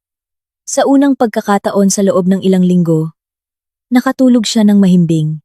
Ang 3 araw na paghihintay ay naging isang kakaibang halo ng kaba at tahimik na kumpiyansa para kay Tala. Ginugol niya ang oras sa kondo ng ina. Inaayos ang mga gamit. Binabasa ang mga lumang sulat at diaries. Sa bawat pahina ay nakikita niya ang ina sa ibang anggulo, hindi lang bilang isang mapagmahal na magulang, kundi bilang isang matalinong strategist na ilang taong nag-obserba, sumuri, at naghanda para protektahan ang kanyang anak.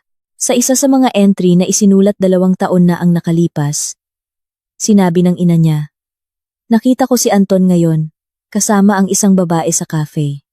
Walang napapansin si Tala. Masyado siyang nagtitiwala. Magsisimula na akong maghanap ng impormasyon. Kung mali ako, sisirain ko ang lahat ng ito. Kung tama ako, magkakaroon siya ng proteksyon. Hindi nagkamali si Tala. Tama ang ina niya sa lahat ng bagay. Sa ika-4 na araw, dumating si Tala sa korte kalahating oras bago ang itinakdang oras. Naghihintay na ang abogado sa labas. "Handa ka na?" tanong nito. "Hindi ko alam." Tapat na sagot ni Tala. "Dapat handa na." "Handa ka na," ngumiti ang abogado. "Hindi mo lang siguro namamalayan. Napakalaking trabaho ang ginawa ng mama mo. Karaniwang natatalo ang mga ganitong kaso dahil sa kakulangan sa ebidensya. Tayo, sobra-sobra pa." Sa loob ng courtroom, nakaupo si Anton kasama ang abogado niya. Isang bata at mayabang na lalaki na nakasuot ng mamahaling suit. Sa tabi nila ay naroon din ang mga magulang ni Anton. Lahat silang 3 ay nakatingin kay Tala na may bakas ng matinding galit. Pumasok ang judge ng mismong oras na napagkasunduan. Pagkatapos suriin ang lahat ng isinumiteng ebidensya, nakarating ang korte sa sumusunod na konklusyon. Ang prenuptial agreement na pinirmahan ng nagsasakdal at ng nasasakdal ay idinideklarang walang bisa void dahil sa paglabag sa proseso ng pagpirma nito at pagkakaroon ng panlilinlang o fraud mula sa panig ng nasasakdal. Napatalon si Anton. Pinigilan siya ng abogado niya sa pamamagitan ng paghawak sa balikat. Isinasaalang-alang din ang paulit-ulit na paglabag sa obligasyon sa kasal ng nasasakdal, ang pagwaldas sa pera ng pamilya, at ang mga ebidensyang nagpapatunay na may maling intensyon siya sa kasal, psychological incapacity, at fraud. Pinapayagan ng korte ang petisyon para sa annulment ng kasal. Hahatiin ang mga ari-arian sa sumusunod na paraan. Ang condo unit na nakuha ng nagsasakdal bilang pamana ay mananatiling eksklusibo at buong pag-aari niya. Ang mga ari-ariang nakuha sa loob ng kasal ay hahatiin ng pantay. Ibabawas doon ang halagang 1,020,000 pesos na ginastos ng nasasakdal para sa kanyang labas na relasyon. Ibibigay ang halagang ito sa nagsasakdal mula sa bahagi ng nasasakdal. Tumigil ang judge. Nakatingin kay Anton sa ibabaw ng kanyang salamin. Bukod pa rito, inuutusang magbayad ang nasasakdal ng litigation costs at moral damages na nagkakahalagang 300,000 pesos. Maaaring iapela ang desisyon sa loob ng 1 buwan. Pag-alis ng judge, naramdaman ni Tala na tila nawala ang isang mabigat na pasanin sa balikat niya. Nanalo siya. Pinrotektahan siya ng kanyang ina kahit na nasa kabilang buhay na ito. Humarap si Anton sa kanya. Galit na galit ang mukha nito. "Pagsisisihan mo to. Akala mo ba tapos na? Mag-appeal kami. Kukuha kami ng ibang abogado.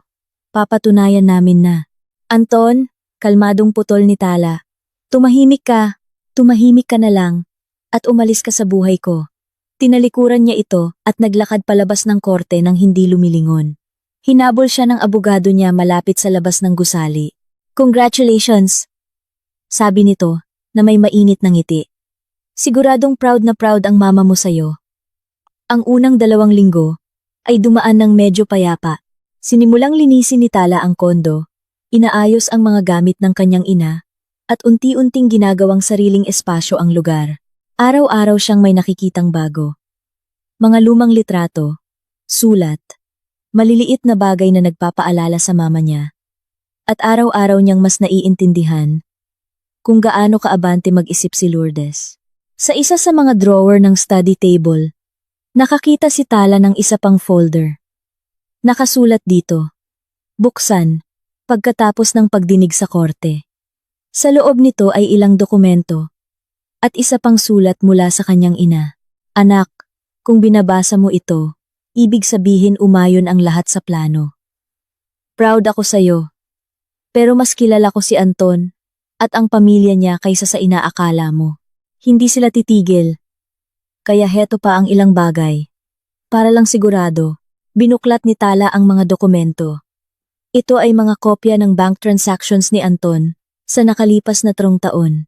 Gamit ang kanyang private investigator, nakuha ng mama niya ang mga public records ng mga negosyo, mga lihim na resibo, at patunay ng investments nito.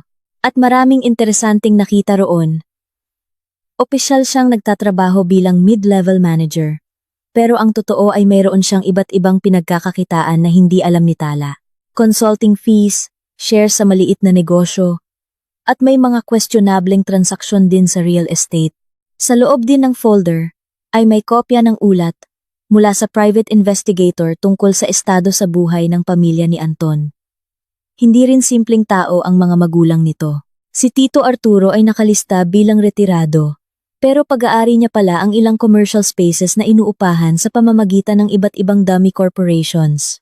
Si Tita Carmen naman ay opisyal na walang trabaho. Pero may malaking share sa isang mamahaling salon. Sa dulo ng ulat, sumulat ang detective. Inirerekomendang itago ang mga dokumentong ito. Maaaring magamit sakaling magkaroon pa ng kaso o subukan nilang mang-blackmail. Maingat na binalik ni Tala ang mga papeles sa folder at tinago ito sa vault. Hindi matapos-tapos ang paghanga niya sa pagiging handa ng kanyang ina. Parang alam ni Lourdes ang bawat hakbang na gagawin ni Anton at ng pamilya nito.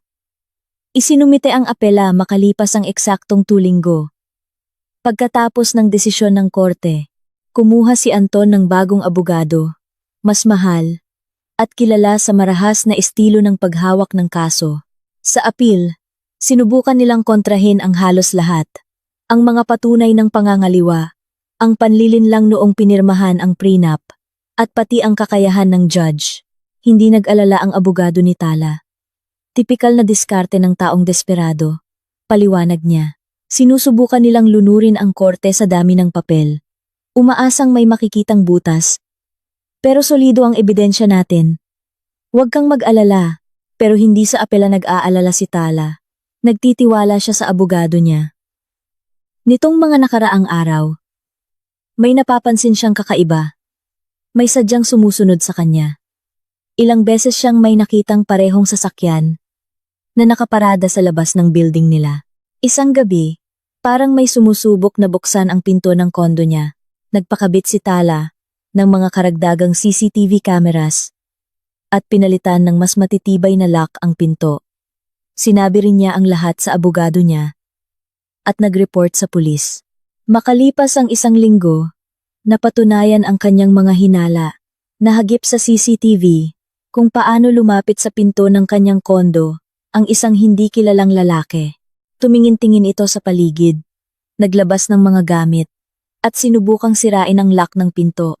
Mabuti na lang, sadyang matibay ang bagong lock, kaya hindi niya ito nabuksan. Pagkatapos mahirapan ng 10 minuto, umalis na ito. Ibinigay agad ni Tala ang video sa pulisya.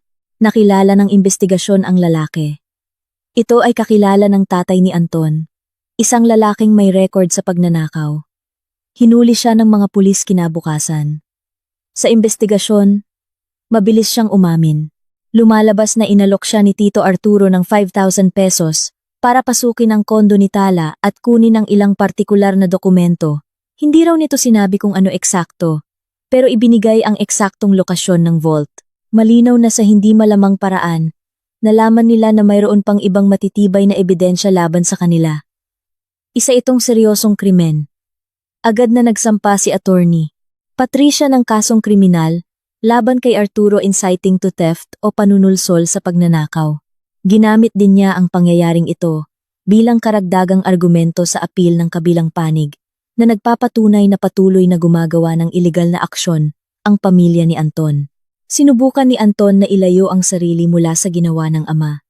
Sinasabing wala siyang alam, pero napatunayan ng investigasyon na siya mismo ang nagsabi sa mga magulang niya tungkol sa posibleng pagkakaroon ng mga karagdagang dokumento.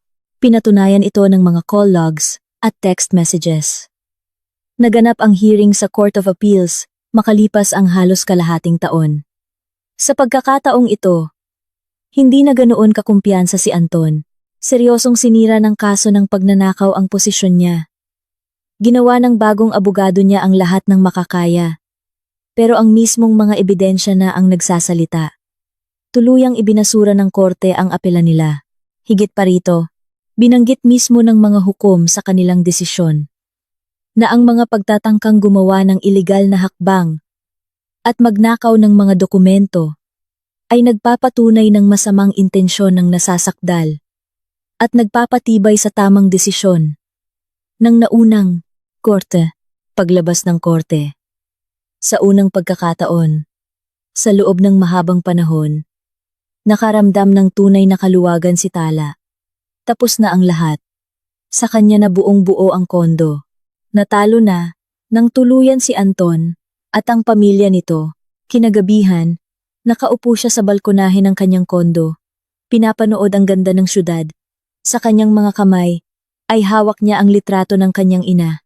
Kalmado at matalinong nakatingin sa kanya si Lourdes, na parang sinasabing, "Sabi ko sa'yo, kaya mo eh."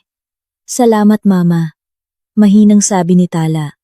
"Sa lahat, sa pagprotekta sa akin. Sa pagtuturo sa akin na huwag sumuko. Sa pagpapakita kung sino talaga sila." Menara.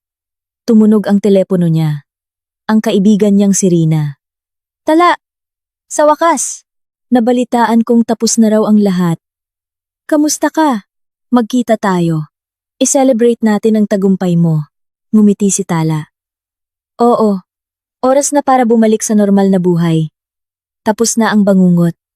"Sige," sang-ayon ni Rina. "Marami akong gustong marinig mula sa'yo."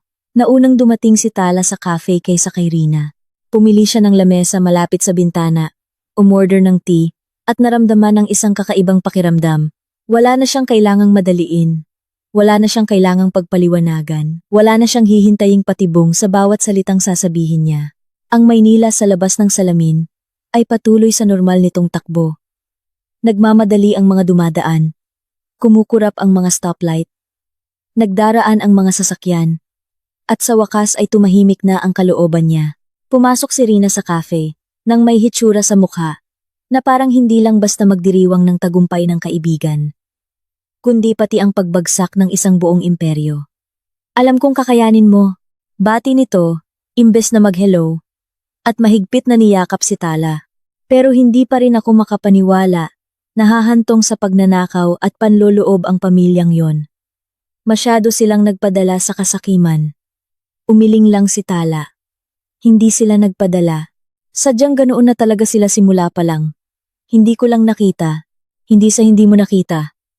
Malumanay na pagtutol ni Rina habang inilalapag ang kanyang bag. "Hindi mo nakita dahil nagtiwala ka." Magkaibang bagay yon. Mas tinamaan si Tala sa mga salitang ito kaysa sa kahit anong panalo niya sa korte. Nagtiwala. Oo, iyon nga. Hindi siya naging bobo. Hindi siya naging mahina.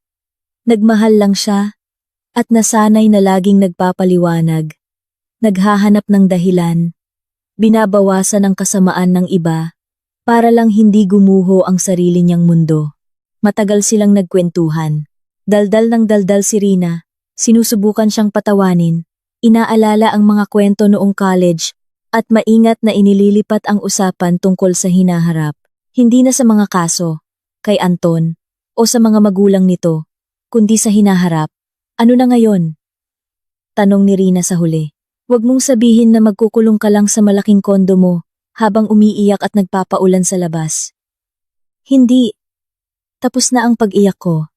Pero kung anong susunod, hindi ko pa alam. Kung ganun, magsimula ka sa pinakasimple. Mabuhay ka, huminga ka, matulog ka ng maayos. Ayusin mo ang kondo kung paano mo gusto at hindi kung paano magiging komportable para sa iba. Bumili ka ng bagong kumot. Ilipat mo ang mga muebles. Itapon mo lahat ng nagpapaalala sa iyo ng nakaraan. Minsan, ang bagong buhay ay hindi nagsisimula sa malalaking desisyon, kundi sa pagbili ng mga bagong kagamitan sa bahay. Tumawa ng magaang si Tala. Sa unang pagkakataon matapos ang ilang linggo, nakabili na ako ng bagong coffee maker. Ayan! Ibig sabihin, nagsisimula na. Pag-uwi niya ng kondo ng gabing iyon, sumalubong sa kanya ang parehong katahimikan na dati nakakatakot sa kanya. Pero ngayon ay nakakapagpakalma na. Naghubad ng jacket si Tala, dahan-dahang naglakad sa mga kwarto at tumigil malapit sa bintana sa sala. Nararamdaman pa rin dito ang presensya ng kanyang ina. Hindi mabigat, hindi malungkot, kundi mainit at tila buhay. Para bang lumabas lang sandali si Lourdes. At babalik din maya-maya, aayusin ang mga kurtina. Magpapakulo ng tubig. At tatanungin kung bakit namumutla ang anak niya. Lumapit si Tala sa study table at inilabas ang folder ng mga huling dokumento. Desisyon ng korte, hatol ng Court of Appeals, kopya ng police report, bank statements, ang lahat ng dati parang mga sandata, ngayon ay naging mga simpleng papel na lang. Mga papel na nagtataglay ng isang simpleng katotohanan. Malaya na siya. Malaya na siya. Maingat niyang inayos ang lahat sa isang maliit na kahon, nilagyan ng label na sarado. Nag-isip sandali, at itinago ang kahon sa pinakadulo ng kabinet. Oras na para tapusin ang lahat, hindi lang sa papel, kundi sa totoong buhay. Makalipas ang 3 araw, nagpalit si Tala ng phone number. Sinubukan siyang kontakin ni Anton sa pamamagitan ng mga common friends nila, tapos sa email, tapos dumaan pa sa pamamagitan ng isang pinsan nito. Pero hindi na siya sumagot saan man. Lahat ng kailangan niyang sabihin, nasabi na niya. Lahat ng kailangang patunayan, napatunayan na sa korte. Pagkatapos ay dumating ang balitang inaasahan niya. Pero nagsilbi pa ring pinal na tuldok. Nasampahan na ng kaso si Tito Arturo. Hindi man pinakamabigat na kaso. Sapat na para lumabas ang pangalan niya doon sa mga lugar na iniiwasan niya. Isa sa mga umuupa sa kanya ay hindi na nag-renew ng kontrata. Nagsimula na rin ang mga problema ni Tita Carmen sa salon. Nalaman ng business partner niya ang tungkol sa iskandalo ng pamilya at ang tangkang pagnanakaw sa kondo, kaya dumistansya na rin ito sa kanya. Tahimik na pinag-resign si Anton nang walang anumang ingay sa kumpanya kung saan siya nagtatrabaho. Ayaw nila sa pampublikong issue na kinasasangkutan ng kabit, mga kaso sa korte, at panlilinlang na mga scheme. Nalaman ito ni Tala pero hindi siya nakaramdam ng pagyayabang o tuwa. Lumalabas lang na inilalagay ng mundo ang lahat sa dapat nitong kalagyan. Hindi laging mabilis, hindi laging maingay, pero tiyak itong isa sa ayos. Isang gabi, inimbitahan siya ni attorney Patricia sa opisina nito, hindi na bilang kliyente, kundi para makapag-usap lang. Nasa mesa ang 2 kape at isang manipis na folder. Ito na ang mga huling dokumento, sabi nito. Formal nang natapos ang lahat. Naging epektibo na ang order para sa kompensasyon. Naibenta na ang kotse. At ipapasok sa account mo ang kalahati sa loob ng 1 buwan. Wala na silang ibang pwedeng gawin. Kinuha ni Tala ang folder at tumango. Maraming salamat po. Ang mama mo ang dapat mong pasalamatan. Sagot ng abogado. Tinapos ko lang ang sinimulan niya. Alam mo? Pambihira ang kwento mo. Karaniwan kasi, yung mga taong nasa ganitong sitwasyon, nasisiraan ng bait, o kaya naman nagsisimulang maghiganti na sa sobrang tindi, Nasisira pati sarili nila, kasama ang mga kalaban. Pero ikaw, iba ang ginawa mo. Gusto ko rin sanang maghiganti, tapat na pag-amin ni Tala. Noong mga unang araw, gustong-gusto ko talaga. Pero mas pinili mong protektahan ang sarili mo kaysa sa maghiganti. Malaking pinagkaiba iyon. Tinandaan ni Tala ang mga salitang ito. Unti-unti nang dumarating ang tag-araw. Araw-araw ay mas nararamdaman ang sariwang simoy ng hangin mula sa Manila Bay sa labas ng bintana ng kondo ng ina niya. Tuwing umaga, ramdam niya ang init ng araw sa lumang sahig. Nagsimulang mag-work from home si Tala ng ilang araw sa isang linggo. At mas madalas niyang napapansin ang pagbabago sa sarili niya. Nawala ang ugali niyang makiramdam sa tunog ng susi sa pinto. Nawala ang tensyon sa mga balikat niya. Nawala ang laging pagnanais na magpaliwanag, magdahilan, at magparaya para lang maiwasan ang away. Sa halip na ang mga iyon, may pumalit na iba. Kalmado, pagrespeto sa sarili, at isang malinaw na pag-unawa na walang pag-ibig na dapat magbayad sa halaga ng dignidad ng isang tao. Sa simula ng buwan ng Abril, napagdesisyonan niyang gawin ang bagay na hindi niya inisip noon. Binuksan niya ang closet ng kanyang ina, maingat na inayos ang mga damit, at ipinamigay ang ilan sa charity. Itinabi niya ang mga pinakamahalaga sa puso niya. Isang silk na panyo, ang paboritong brooch, isang lumang notebook, at ilang litrato. Pinalaya na niya ang iba. Mas mahirap itong gawin kaysa humarap sa anumang korte. Pagka-uwi, matagal na nakatayo si Tala sa gitna ng sala, at sa kanya biglang naisip hindi niya pinagtataksila ng alaala ng ina niya. Sa halip, ginagawa niya ang eksaktong bagay na gugustuhin nito para sa kanya. Hindi niya ginagawang musuleo ang kondo para sa nakaraan, kundi pinupuno niya ito ng buhay. Pagkalipas ng ilang araw, dumating ang mga trabahador. Hindi gumawa si Tala ng malaking renovation. Maayos na ang lahat dito. Pininturahan niya lang ng mas maaliwalas na kulay ang mga pader sa sala. Pinalitan ang mabibigat na kurtina at bumili ng bagong sofa at isang malaking mesang kahoy. Hindi para sa mga bisitang pinipilit lang niya, kundi para sa mga taong talagang gusto niyang makasama. Nang maayos na ang lahat, inimbitahan niya si Rina. Pumasok ang kaibigan. Tumingin-tingin sa paligid. At napasipol. Grabe. Nagiging totoong sayo. Na talaga ang lugar na to. Tumingin sa paligid si Tala at ngumiti. Oo, sa palagay ko nga. Uminom sila ng alak sa kusina. Nagtawanan. Nag-usap tungkol sa trabaho. Mga bakasyon. At iba't ibang simpleng bagay.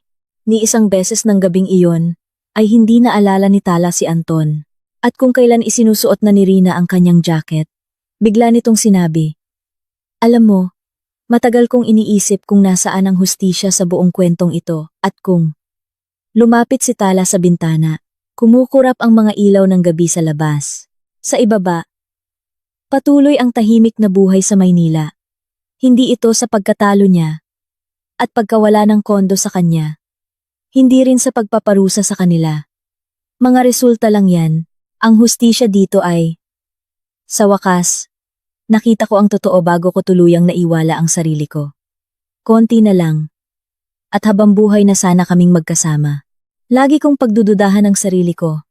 Magpaparaya, magtitiis, at tatawagin ko iyon na pamilya. Iyon ang tunay na kawalan. Hindi ang pera o ang condo unit na ito, kundi ako mismo. Tahimik na lumapit si Rina at niyakap siya mula sa likod.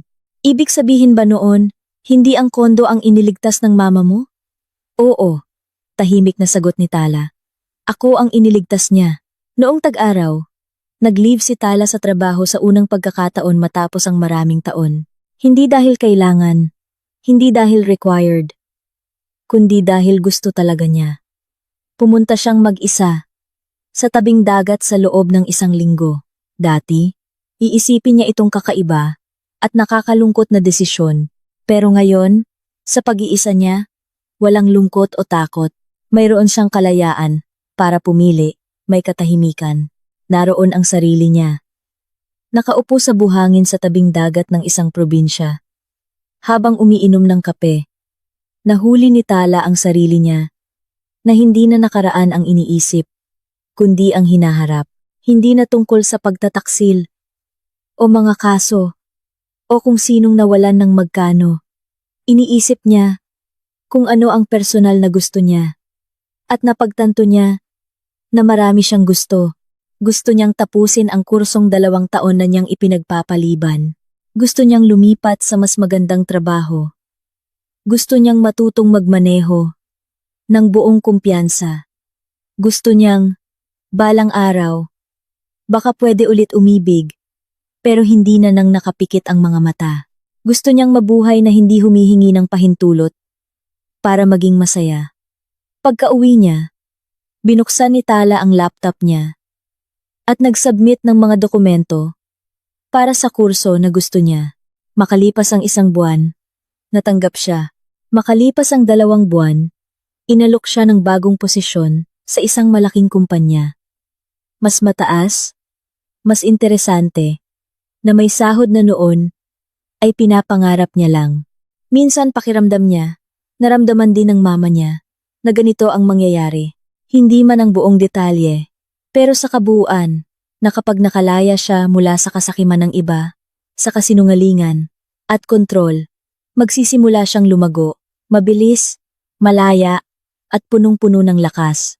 Sumapit ang kanyang kaarawan. Binili ni Tala ang isang malaking bouquet ng mga puting asters, paboritong bulaklak ng kanyang ina, at nagpunta sa sementeryo. Matagal siyang nakatayo sa tabi ng malinis na lapida, kung saan ang larawan ni Lourdes ay nakatingin ng kalmado at nagmamatyag. Nagawa ko na, mahinang sabi ni Tala. Hindi naging mabilis, hindi naging perpekto, pero nagawa ko, at nangangako po ako. Wala nang makakapagpaduda sa kakayahan ko. Pinaikot ng banayad ng hangin ang laso sa buke ng mga bulaklak. Ngumiti si Tala na may halong kaunting lungkot. Pabalik. Hindi agad siya umuwi sa bahay. Naglakad-lakad muna siya sa Roxas Boulevard, kung saan nakaharap ang kondo ng kanyang ina. Kaluskos ng mga dahon ang maririnig sa daan. Ang hangin ay parang sariwa at may dalang bago. Hindi dahil nalimutan na ang nakaraan. Hinding-hindi makakalimutan iyon. Simpleng hindi na lang ito kasing sakit tulad ng dati. Pag-akyat ni Tala sa kondo, sinalubong siya ng liwanag mula sa lampshade sa pasilyo, ng katahimikan, at presensya ng isang matatag at tunay na tahanan. Hinubad niya ang jacket niya, tiningnan ang sarili sa salamin, at napansing malaki na ang pinagbago niya. Iba na ang tingin ng mga mata niya. Mas tuwid na ang likod niya. May nakita siya sa mukha niya na wala roon noon. Isang kalmadong lakas. Sa ibabaw ng lamesita malapit sa salamin, nakapatong ang sobrang galing sa mama niya. Matagal nang pinaplano ni Tala na itago ito ng mabuti. Pero hindi niya lang magawa dati. Kinuha niya ito. Dahan-dahang hinaplos ang sulat kamay ng ina gamit ang kanyang mga daliri at inilagay ito sa pinakamataas na drawer. Hindi bilang isang alaala ng pighati, kundi bilang isang leksyon. Pagkatapos ay lumapit siya sa bintana at binuksan ito ng maluwang. Pumasok ang malamig na hangin ng gabi, ang mga tunog ng mga kotseng nagdadaan, ang boses ng malaking syudad na patuloy sa buhay. At hindi kailanman nalaman ang malaking giyerang nangyari sa loob ng mga pader na ito. Huminga ng malalim si Tala. Naiwang mag-isa ang mga taong sakim sa sarili nilang kasakiman. Samantalang si Tala, sa unang pagkakataon matapos ang maraming taon, ay naiwang mag-isa kasama ang sarili niya. At napagtantong hindi ito kalungkutan. Isa itong kalayaan. Nakaupo si Tala sa sahig ng sala ng napanalunan niyang kondo, hawak